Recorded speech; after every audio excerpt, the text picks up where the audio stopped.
ہر طرف سے گہرا راز ہے اس زندان میں، اور ابھی ہم نیچے چلیں گے تاکہ جو اصل مقام ہے، مرکز ہے امام ہادی نقی علیہ السلام کے زندان کا، وہ دکھائیں۔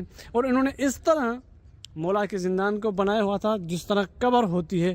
ان کا مقصد یہ تھا کہ امام ہادی نقی علیہ السلام اسی زندان کے اندر ہی سانس لے اور اسی قبر میں ہی مولا کو دفن کیا جائے۔ تو یہ ہے باہر سے جو قصر ہے وہ دیواریں، اور نیچے ابھی تک میں نہیں گیا ہوں بالکل، اور ابھی یہ دیکھیں پرانی دیواریں ہیں، ابھی ان پہ کام ہو رہا ہے اور بہت ہی گہری دیواریں ہیں۔